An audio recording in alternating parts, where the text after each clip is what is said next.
God in worship. Pangalawa po, glorifying God over our weaknesses.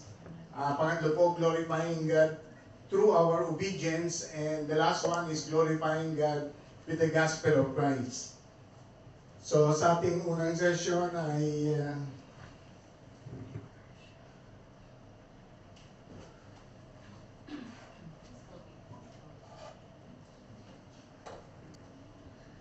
tayo po ay tumayo lahat. Sabay-sabay natin basahin yung dalawang talata, John chapter 4, 23 to 24. All together? Yet the time is coming and is now here, when true worshipers will worship the Father in spirit and in truth. Indeed, the Father is looking for people like that to worship Him. God is spirit, and those who worship Him must worship in spirit and in truth. Father God, we thank you once again as we acknowledge your presence in the midst of your people, especially the servants, for these sessions of training for our Bible study through the month of June, oh God. We acknowledge, Lord, we cannot do anything far from you, and we believe, God, it is the Holy Spirit that will inspire your words, quicken your words, give us wisdom, knowledge and understanding, and even thy servant, Lord, to teach, to share the very words of God that only comes from your heart. Enable each and everyone to be strengthened by your mind, and even, Lord, emotionally, physically, spiritually, Lord, that we can be blessed. And allow us, Lord, to be channels of blessing to your people, at Hosanna Evangelical Fellowship, where we are assigned and even to learn and grow spiritually in your purpose and for the greater glory of your name. This is our prayer as we pray that your presence and even this place to be covered by your blood, and continue, Lord, to use this session for the glory of your name. In Jesus' name we pray. Amen and amen. Praise the Lord. You may be seated. So sa unang session po na to ay sabi nga dito ay glorifying God through our worship. So ang session natin ay naka-focus tayo sa glorifying God. Pag tinignan po natin yung isa-isang topic natin, nakikita natin doon how do we grow, particularly in how to glorify the Lord in many ways of our lives. And also at this point, although alam natin yung salitang worship, my prayer is also for you to go deeper. Habang nag-aaral tayo ng session, may natututunan kayong bago, no, sa mga topic na yun. Katulad nito, sabi ng verse 23 and 24, yet the time is coming, is now here, when true worshipers will worship the Father in spirit and in truth. Indeed, the Father is looking for people like that to worship Him. Pag tinignan po natin yung context nito, si Jesus Christ ay nandun siya sa tabi ng balon at siya po ay imimit ng isang Samaritan woman. Di ba? Kung naalala nyo. At sabi ng babae, ito yung balon na aming ninuno from Jacob. At ito yung tinuro niya sa lugar na to ay pwede kaming sumamba sa lugar na ito sa Jerusalem. At iniisip ng babae na ang lugar na yon ay banal sa harapan ng kanyang Diyos na kinikilala. Subalit pag tinignan po natin, ang sagot ni Jesus Christ ay patungo sa isang direksyon na ang sagot ng babae ay kinukorek niya. Sabi gano'n, di ba? Bakit na kinukorek? Unang-una sinabi niya, the time is coming and is now here. Sabi nga, ibig sabihin, mula ngayon, dapat malaman mo, ang pagsamba, sabi niya, the true worshiper will worship the Father in spirit and in truth. Ibig sabihin, hindi dahil sa isang lugar. Hindi dahil sa isang lugar ang pagsamba. So, ang isang malaking dahilan na galit ang Diyos sa idolatry Ito yung gusto kong pumasok sa mind niyo, saka sa heart niyo. Kaya ganitang Diyos sa idolatry ay kasalungat to sa prinsipo ng Diyos na siya ay spirito. At hindi mo siya pwedeng dalhin sa isang lugar na pwede mo siyang hawakan o panatilihin siyang permanent na sinasamba sa lugar na yun. Kaya ang Diyos ay hindi siya pwedeng maging idol. No? Kaya sa worship na to na sinasabi ni Jesus Christ, tatanim sa isip natin na kaya pala bawal ang mag-idol. Kasi hindi siya pwedeng sambahin sa isang lugar. Na yun ang kinukorek ni Jesus Christ. Kaya sabi niya, indeed the Father is looking for people like that to worship Him. Although, sabi niya gano'n, ang kanyang ama, humahanap siya talaga ng mga tao na sasamba sa kanya. Di ba? And the last verse said, God's Spirit and those who worship Him must worship in Spirit and in truth. So, diyan papasok yung kung hindi siya pwedeng sambahin bilang isang idol, paano mo siya sasambahin? Ito yung sagot niya sa pangalawang verse. You have to honor, you have to adore, and you have to worship Him in truth and in spirit. Yun po, no? So, ang topic natin is about glorifying God in worship. Now, paano papasok doon yung topic natin na glorifying? Basahin muna natin introduction. All together. Worship is a believer's heartfelt response to God's greatness, goodness, and love, overflowing in reverence, adoration, and devotion. Every part of church life, from singing and prayer, teaching and fellowship, should point every heart and mind towards glorifying God. So, sa introduction, mayroong dalawang part ng worship. Unang-una, believer, ibig sabihin individual. How do you worship God individually?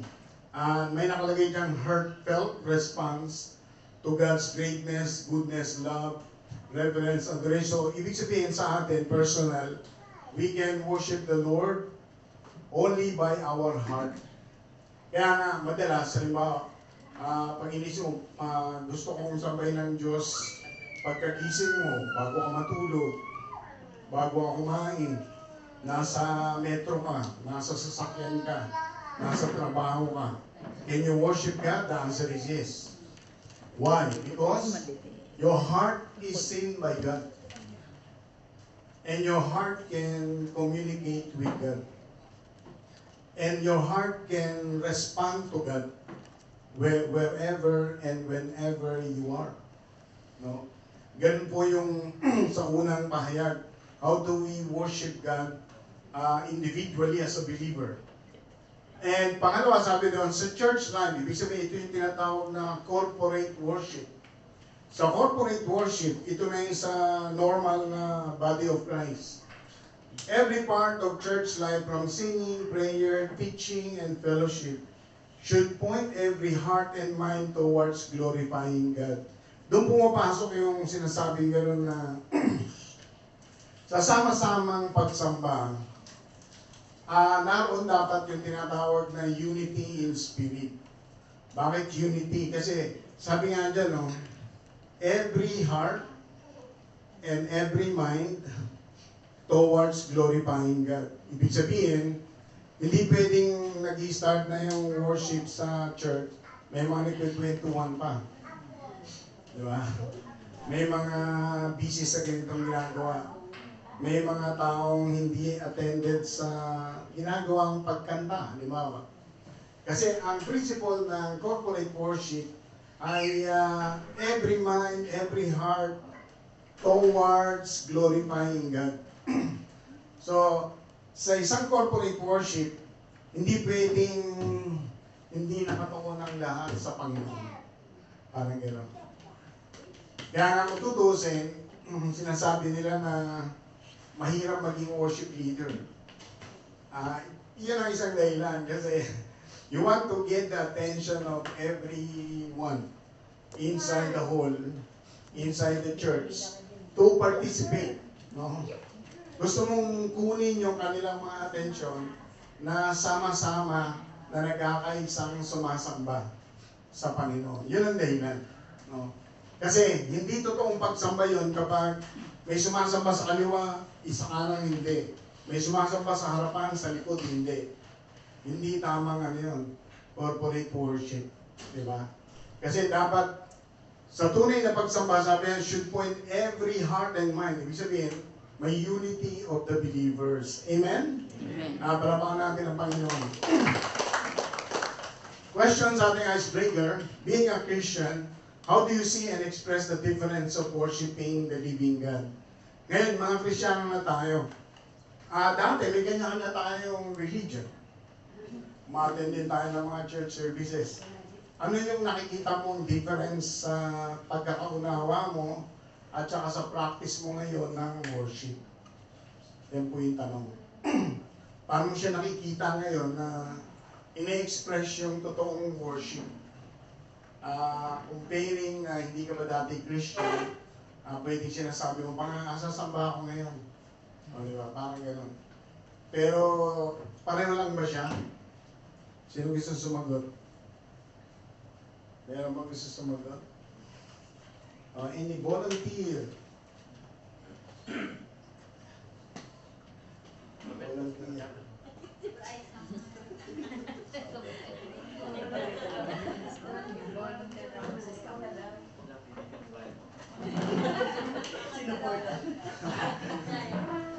Ayan, sige. Para umandar tayo, no? Nagpapasalamat po ako kay Lord.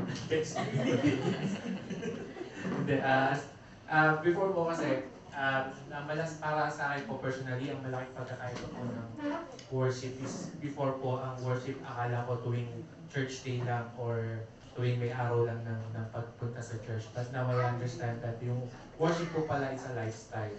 So everyday sa buhay po natin and everything that we do, dapat nakikita po sa atin that we are worshiping God. Hindi lamang po tuwing worship services or tuwing may mga Bible study tayo nag-express ng ating pag-worship. But sa lifestyle po natin, nakikita na ang Diyos na sinasampo po natin ay Diyos na buhay. Yun, praise God. So isang magandang word na narinig natin, salitang lifestyle. So ibig sabihin, it's part of your life. Every day, it's not about the day, the time, but in every action maybe, no? So maganda po yun. At sa point number 1 natin, sabi po dito, glorifying God in worship is expressive as heartfelt adoration and devotion. Sabi nga ng unang, isa sa unang nating verse, God is spirit and His worshipers must worship in spirit and truth. Sabi po dyan, true worship is more than an activity. It is a posture of the heart expressing reverence, adoration, and devotion to God in every aspect of life, individually and corporately. Dito po sa Matthew 22, kaya tayo magsisimula. Kay sige, Clabel, Sister Clabel.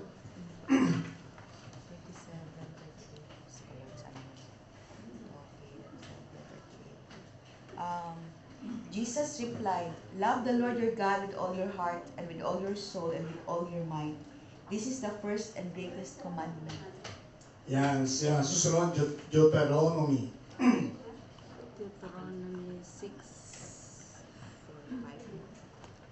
Deuteronomy 6 verses 4 to 5. Hear, O Israel, the Lord our God, the Lord is one. Love the Lord your God with all your heart and with all your soul and with all your strength. Praise the Lord. So, sa Matthew 22 tsaka Deuteronomy chapter 6, ang common sa kanila yung salitang love the Lord your God. At ibig sabihin, yung sinasabi natin pagsamba natin sa God, hindi mo siya pwedeng ihiwalay sa love mo sa God. Ayan. Kasi parang ganito yan eh. Pwede ka bang sumamba na hindi ka umiibig? Pwede rin. Pero totoo ba yun? Hindi siya totoo. Diba? Pero ang totoong sasamba, sabi gano'n, you have to love your God. Yun ang sinasabi niya. Kaya tayo, kahit na sabihin natin, nasaan man tayo, ano man ang ginagawa natin, whether individual tayong sumasamba or corporate tayong sumasamba, o ang ang love mo sa Lord ay ine-express mo talaga ng totoo, nakikita ka ng Panginoon na sumasamba ka sa Kanya. Kaya mahalaga sa Panginoon yung how much do you love your God in worship. Diba? So kasi doon makikita yung mga sinasabi ng Panginoon na they speak and honor me with their mouth or words, but their heart is far from me. So, yun po yung kasalungan. So, mahalaga po yun. Now, give your ideas on the importance of understanding true worship, whether individually or corporately. Ngayon, ano sa palagay nyo yung kahalagahan na naiintindihan nyo yung totoong pagsamba, whether personal, individual, or sama-sama? Mahalaga ba yung naiintindihan mo talaga yung tamang pagsamba? Yun ang tanong dyan. No? Ano ang kahalagahan nito? Sino ang gustong sumugot?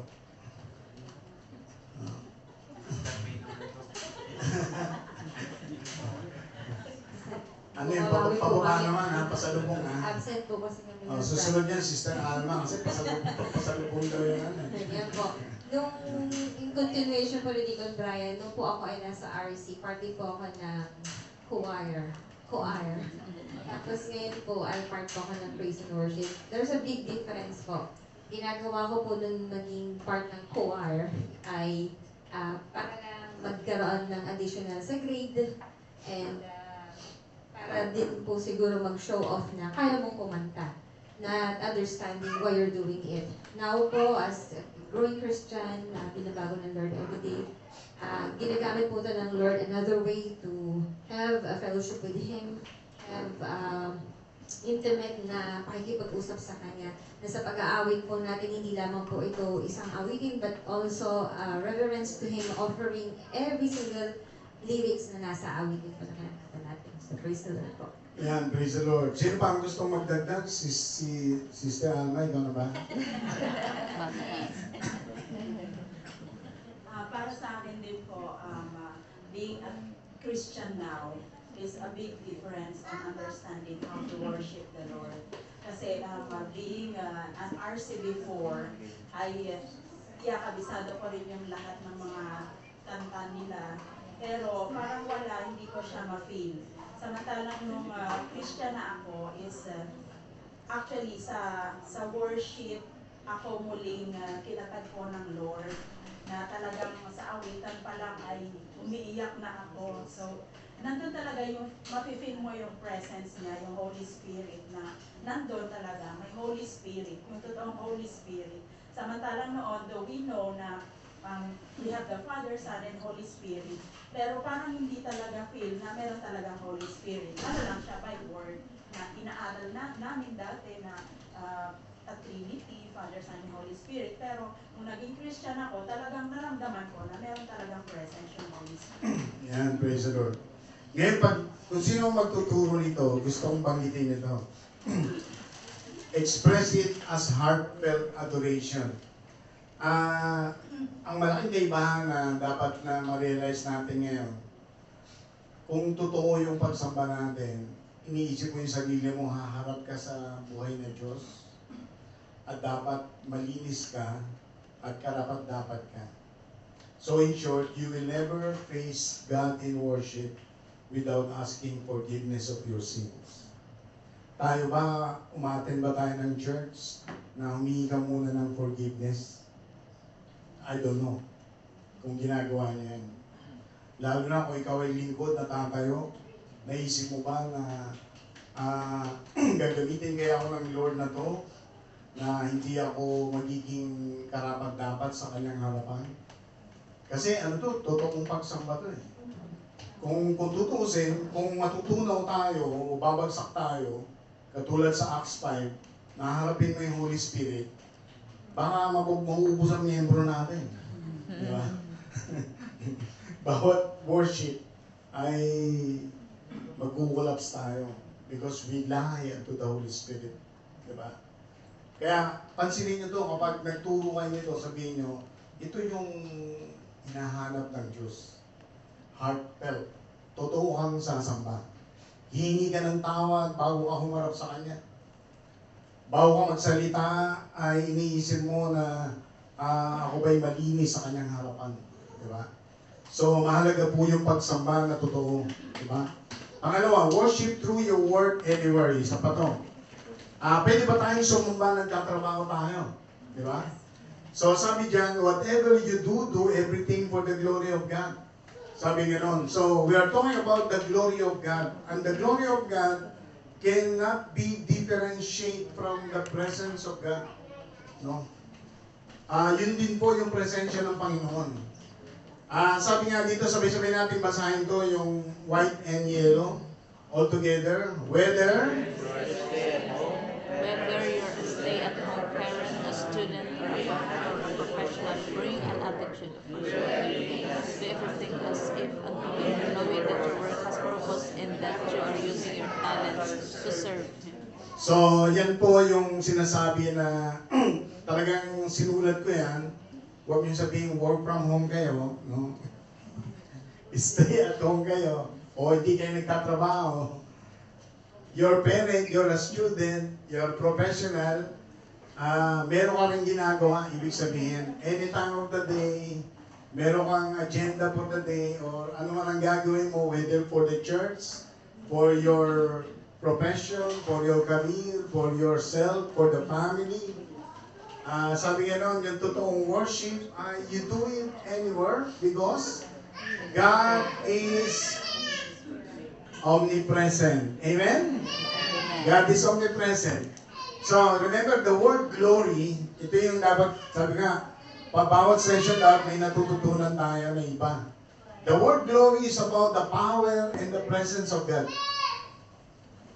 So, matatapos tayo ng taon, dapat nare-realize natin do, the glory of God is about the presence of God and the power of God. So, kung ako ay nagtatrabaho, kahit nasaan ako, doon pala ang Diyos. Ibig sabihin. At ang sino mang nag-uutos sa akin, parang inuutusan ako ng God. Na gagawin ko ba to? O magtatago ako? Magsiselfone lang ba ako? O, di ba? So, mahalaga po siya. Basahin natin itong Colossians 3:17. Anak na tayo. Sige. Colossians 3:17. And whatever you do, whether in word or deed, do it all in the name of the Lord Jesus, giving thanks to God the Father through Him. Yan. Next. 2 Timothy 2:15, do your best to present yourself to God as one approved, a worker who does not need to be ashamed and who correctly handles the word of truth. Yan. Madalas ginagamit yung 2 Timothy 2:15 sa mga tagapagturo lang ng salita ng Diyos. Pero ang totoo, pag binasa ko siya, yung binasa ni Deacon Alvin, sabi nga nun, you must be a worker approved to God. No, ibig sabihin, kahit anong ginagawa mo, are you approved to God? Pinakikita mo ba na ang Diyos ay kasama mo? Siya ang totoong nakakakita sa iyo sa lahat ng iyong ginagawa? Parang gano'n. Diba? Yan po yung 2 Timothy chapter 2 verse 15. So mahalaga po yan. Worship through your word anywhere. No? Give examples in seeking to worship and glorify God even in the workplace environment. Ano yung maganda example na na-realize natin na nagiging practice natin kahit nasa work tayo na we think about that we are worshiping God. Ano yung magandang example? Sister Len, ikaw na pala.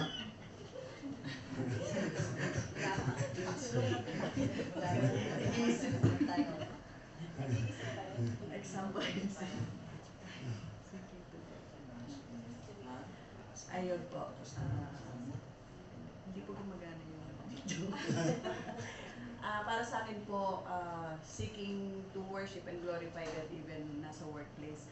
Yung, alam naman po natin na iba-ibang lahi po yung kasama natin sa trabaho at iba-iba yung attitude ng mga nakakasama natin.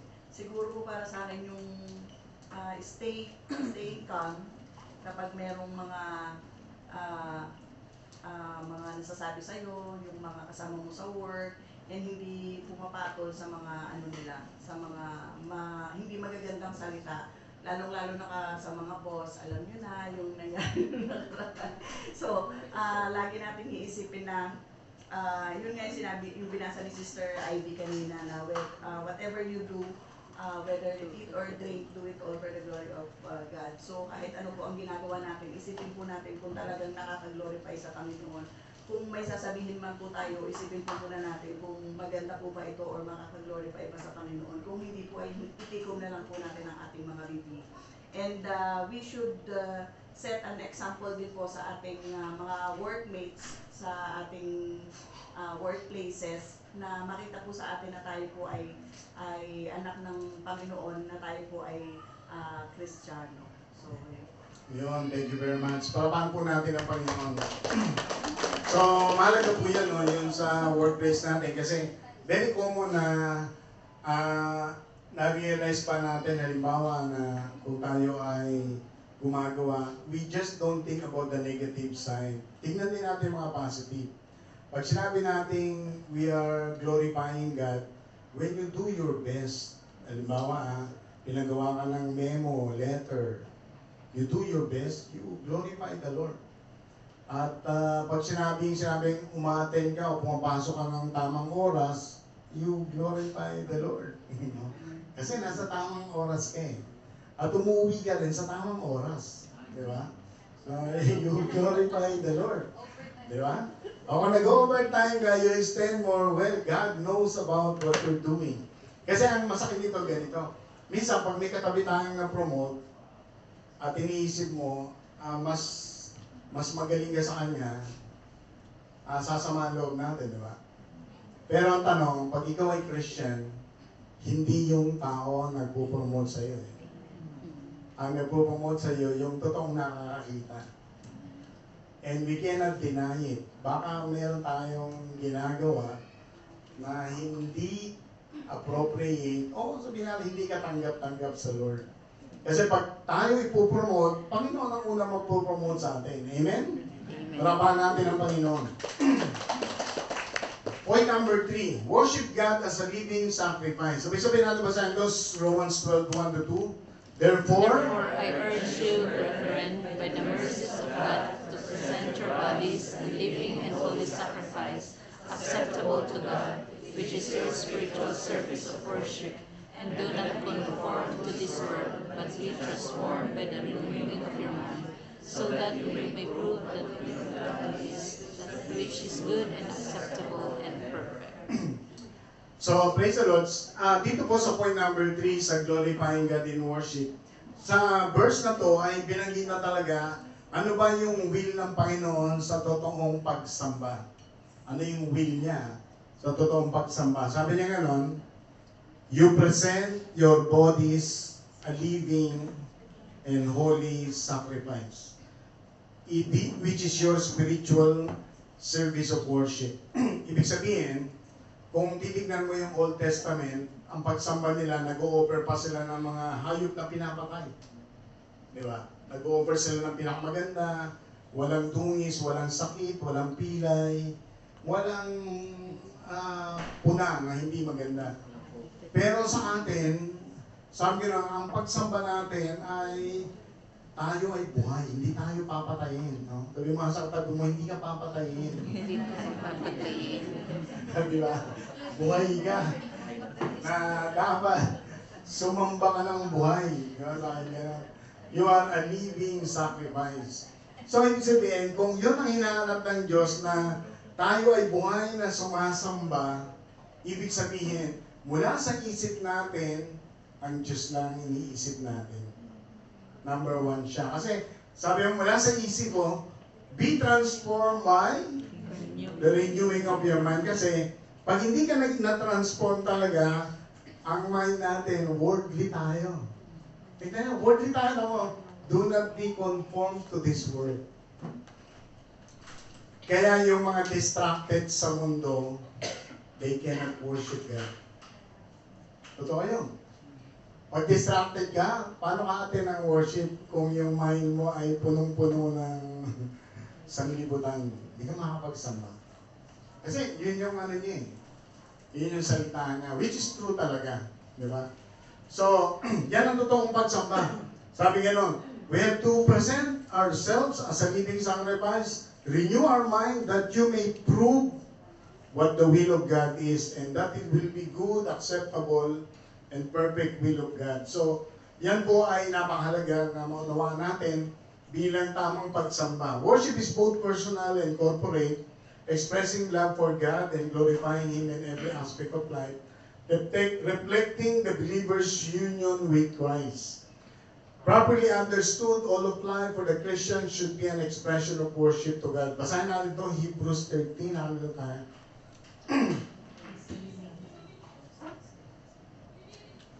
Hebrews 13, verses 15-16, through Jesus, therefore let us continually offer to God a sacrifice of praise, the fruit of lips that openly profess His name. And do not forget to do good and to share with others, for with such sacrifices God is pleased. Yan, sa Psalms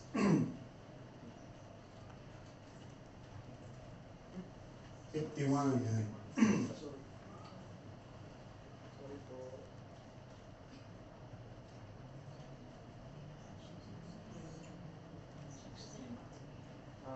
Psalm 51, verse 16 to 17. Indeed, you do not delight in sacrifices, or I will give them, nor do you desire burnt offerings. The sacrifice to God is a broken spirit, a broken and chastened heart. God, you will not despise. Yan. Dito po sa dalawang verses na to, ang in-emphasize dito yung hindi yung material o anumang dala-dala natin na pwede mong gamitin sa pagsamba. Ang pinapahayag dyan kung ano yung buhay mo, ano yung nasa puso mo, ang pagpapahayag ng pagsamba mo sa Diyos. Mas mahalaga sa Lord yun. Kaya nga sabing, a contrite spirit, broken spirit. Mas gusto ng Panginoon yun kaysa mag-alay ka ng anumang bagay, no, na material o physical. Kaya mahalaga sa Kanya ang living sacrifice, yung sa sarili mo mismo, yung buhay natin mismo, ang nakikipag-ugnay kay Kristo. It's about the reflecting of the believer's union with Christ. Kasi, paano ka sasamba kung malayo ka talaga sa Panginoon ng puso mo? Di ba? So mahalaga yung buhay natin ay nagpapakita na tayo napakalapit sa Panginoon. If we all had sinful lives before, can anyone testify how God started to transform a life? So, kung pwedeng pumili tayo ng isa sa tatlo, no? Dati lahat tayo makasalanan, siyempre may mga nakaraan tayo. Ano yung testimony natin? Paano tayo nagsimulang mabago? Sa una, paano ka nag-surrender sa God? Pangalawa, bakit ka nag-surrender sa God? No? Pangatlo, ano yung good results ng pagsusurrender mo? Yan. So, sino yung gusto na kanina? Sister Laika. Mamimili ka ng isa sa tatlo na gusto mo. Aminado naman po ako, and I think all of us, sinner po talaga tayo. No? Ako po nung hindi pa po nakakayala kay Lord, isa po ako sa masungit, sinungaling. So, walang ano po, yung gawin na pagsinungaling ko po sa mga papa ko, when it comes sa pera, kasi pagka nagpapabilis sila sa akin, yung gusto po nila ako, hindi ko binabalik yung sukulit, kahit hinahanap nila. Tapos, sabi ko, ito yung precious. Kasi pinapalita ko po yung presyo doon sa listahan. Yung tindera, kasi talaga hindi po nilalaman ni Papa. So ako, pinapalita ko lagi pag may baon na. Buti wala mga anak dito. Tapos sa baon, nag-feedback po ako. So, yun, pagiging sinungaling, pagiging sabi natin, still, nagnanakaw. So, yung nakakilala po kay Lord, hindi siya ganun kadali na may surrender sa Panginoon. Kasi, lalo pagka-baby Christian pa po ako noon, mahirap kasi lalo pa kailangan ko yung pera. And then, nung unti-unti ko na po naranasan talaga yung presence ni Lord. Kinakausap niya na po ako, sinusubukan ko na po magbasa ng Bible. Tinuruan ako ni Lord na huwag kang magnakaw kasi kasalanan yan, huwag mong gagawin yan sa magulang mo, you have to honor your parents, you have to obey your parents. Ayun po, yung sagot ko po dyan, bakit ko siya sinurrender sa Panginoon? Kasi yung unang pinaunawa sa akin ng Panginoon, nakakilala ka na sa akin, tinanggap mo na ako, nakikilala mo na ako kung sino ko. Kasi yes, the Lord revealed Himself to me that He is Holy God, na dapat malayo na po tayo sa kasalanan sa Panginoon. Kasi mahirap po lumapit kay Lord, mahirap po talaga sasambahin kung meron po pala yung mga secret sin. Kasi yan po yung nagiging hindrance sa kabarrier po natin sa Panginoon. Mahirap sumamba, yung totoong pagsamba. Kaya natin sumamba sa Lord in front of many people. Pero alam ng Panginoon ng puso natin. So hindi natin siya maluloko, hindi po natin siya pwedeng makunwari. Sa tao, parang, wow, galing naman ng worshiper na to. Pero kung alam natin sa Panginoon na meron po tayong secret sin, na hindi po natin surrender kay Lord, we have to, kasi kilala na po natin siya. He's a holy God talaga. Mahirap tanggapin din ng Panginoon. Di ba po, ang bawat pagsamba, mabangong samyo kay Lord po yan. So, kung may mga kasalanan po tayo na hindi pa natin kaya surrender, hindi tatanggapin ng Panginoon yung tunay na pagsamba po natin. Yeah, thank you very much. Palakpakan natin ang Panginoon. So, yan po yung dahilan ng worship as living sacrifice. Yung buhay natin na unti-unting sinasakripisyo mo yan dahil sa Panginoon. Dahil sa pagsamba ko sa Kanya. Susunod na isa pa, no? Parang Sister Ena, no? Malapit na. So sa akin naman po is yung why did we surrender it to God? So nung hindi pa po ako nakakilala sa Panginoon, isa po sa hindi magandang ugali or kasalanan na ginagawa ko paulit-ulit is yung pamimintas talaga ng aking pong kapwa. Sobrang pintasera ko po dati and nung na-realize ko yung mga bagay na yun dahil unang-una napakataas ng insecurity ko sa akin pong sarili. And pangalawa, na-reinforce po yun ng pagiging na-spoiled po ako ng aking pong nanay dahil nung bata pa po ako, masyado po akong sakitin. So, yung nanay ko, siguro para hindi ako magkasakit, binibigay niya yung mga bagay na gusto ko. So, yun po yung mga naging dahilan kung bakit na-reinforce yung ganong mapangit na pag-uugali. But then, nung nakakilala po ako sa Panginoon, tinuruan ako ng Lord na makita ko yung magandang mga bagay doon sa tao, hindi yung kapintasan nila, kung ano yung magandang attitude, maganda na character ng tao. So pinalitan po yun ng Panginoon and yun po yung naging resulta na nung sinurrender ko sa Panginoon yung pangit na pag-uugali na yun. So mas nakita ko yung kahalagahan nung tao, kung ano po yung mga bagay na gift din sa kanila ng Panginoon. So yun po yung Yan, praise the Lord. Palakpakan natin ang Panginoon. Kapatid. Sige. May nais pong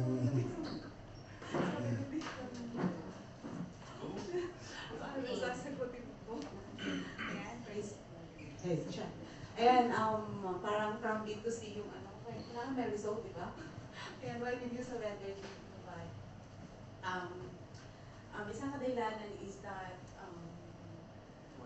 ang mga bagay na hindi ko na-surrender, lalo yung hardened heart, yung hindi ko tuluyang maibigay yung pagmamahal.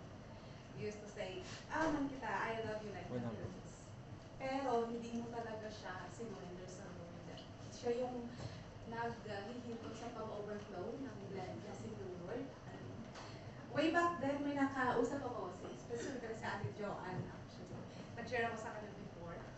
Tapos sabi niya, bakit kailangan mong i-release and kailangan mong surrender? Kasi nga, napapawalang result kung sabi nga ni Sister kanina, yung sacrifice, yung time mo, yung physical day mo na nag-worship ka sa living God.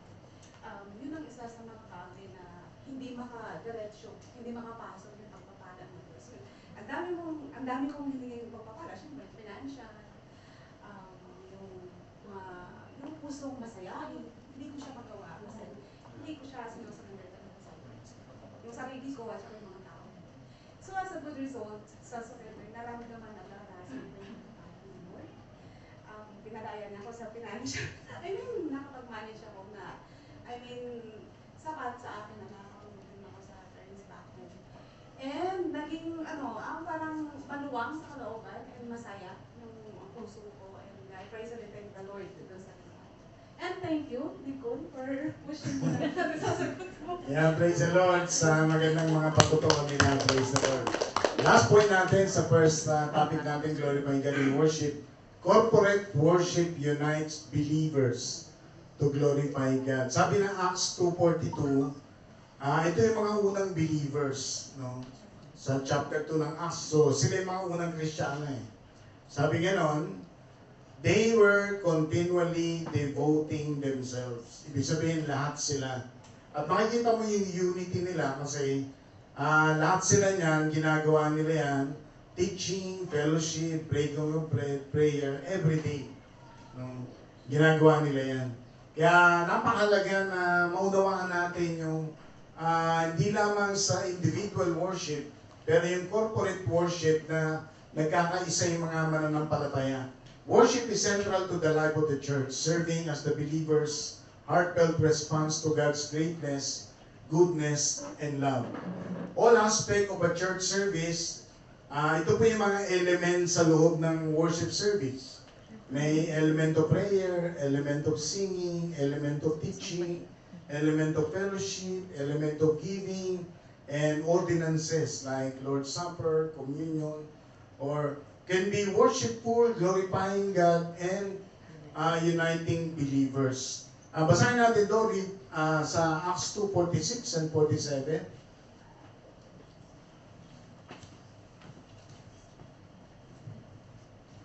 Acts chapter 2, verse 46 and 47.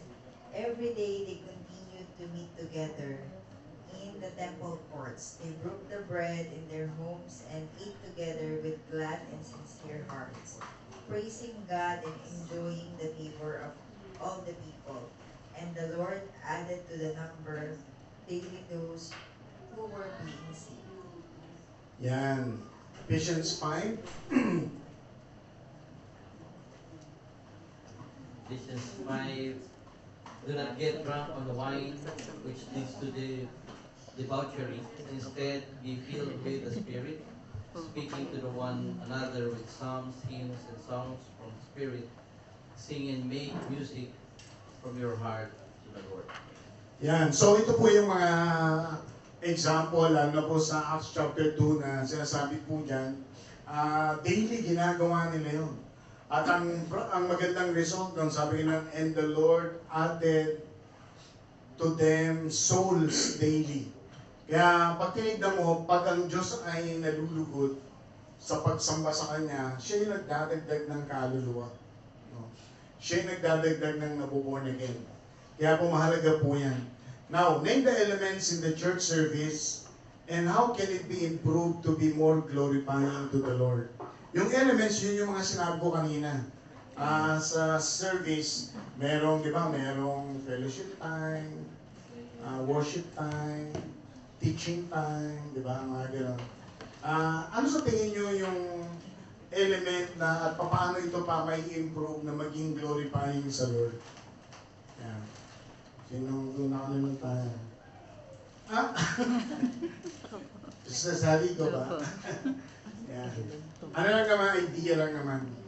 And po, praise the Lord po. Doon po sa mga elements na yun, praise the Lord po kasi po as new po sa HEF, para po yung lahat ng ito, I'm so blessed, lagi ko po sinasabi, kasi parang sa dami po nung mga ministry, mga activities sa church, lahat po ng elements na ito ay totoo pong nagagawa natin. And siguro po, what we have to improve, kasi po yung sabi nga, lagi ko rin naririnig, praise the Lord, kasi po yung sabi niya, halos lahat sa church ninyo ay workers. Pero siguro po yung nakikita ko lang po na what we have to improve, ano pa dapat improve? Kasi po, para sa akin yung bago rin nung last week, yung sabi ko nga, na share ko doon sa mga kasama ko. Nabibless ako kasi yung lahat na nasa worship team, yung may mga options. Sabi ko, it's so amazing na nakita ko na hindi lang pala ikaw ay drummer, singer ka rin pala, or ikaw ay nasa keyboard din.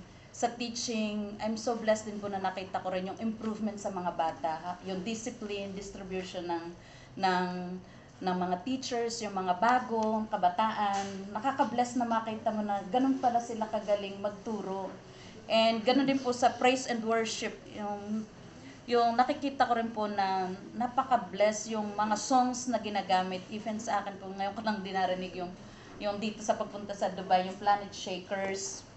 So praise the Lord po. Siguro po yung giving, napaka-bless din. Kasi sa atin din pong church, makikita mo rin po how yung mga kapatiran napaka-bless sa trabaho, maging sa simple gathering. So, siguro po ang akin lang yung being consistent maging sa buhay natin, especially in attending like this fellowship po. Yung numbers, minsan parang nakikita ko umuunti, or maging sa akin din po, yung take the opportunity na kung may mga ganitong pagkakataon ay talaga po maka-attend tayo kasi I feel blessed and I have regrets kapag na-miss ko po yung time na makarinig ng Word of God. Especially po yung mga lessons. So, yun lang po. To God be the praise the glory. Lord. Marami po siyang na-touch. No? Sa akin ako, meron din akong comment or improvement. Pero alam nyo, ang isa ko sa nakikita talagang kailangan ma-improve ay yung individual fellowship sa ating mga members. Halimbawa, ang ibig sabihin ko ng individual fellowship, yung maging open tayo na mag-initiate, no? Maging open tayo, mag-initiate tayo, bumati tayo ng mga kapatiran natin. Lahat na sa mga baguhan. No? Yung parang bago siya, dumaan ka sa kanya o dinaanan ka, hindi mo man lang siya binati. Parang binastos mo siya, di ba? Sana ano tayo, hindi tayo maging isip natin sa kanila foreigner. No? O tayo foreigner sa kanila.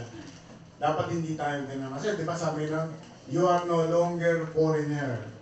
Di ba? Walang ibang lahi. Kumbaga sa ano, huwag mo ituring na ibang lahi yung katabi mo. Tingnan mo yung katabi mo, foreigner ba yan? Foreigner? Mukha ba foreigner yan? Ayaw man lang ba ituring? Di ba? Parang naisip mo, negro, sorry ah. Ayoko na tama. Alam mo, nakarating na, may church ako na ilan dati na very open sila na sa pag-ganon, sa fellowship. Talagang kahit sino, babatiin ka talaga. Na, although mahirap matandaan yung mga pangalan, pero yung makikita mo yung accommodation, yung welcoming, iba eh.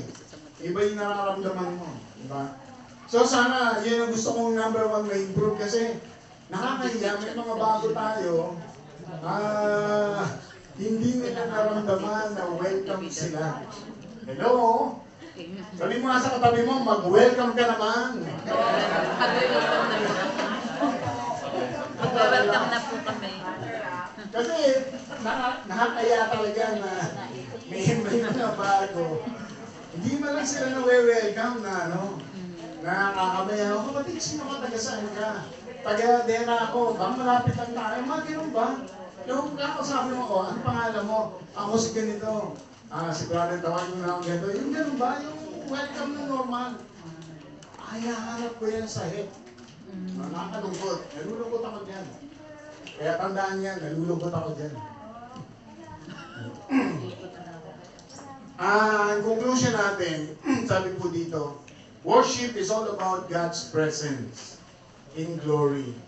Ito pa yung example ko na sabi nga natin, pag sinabi mong glory, huwag mawala sa isip mo, it's about the presence and the power of God.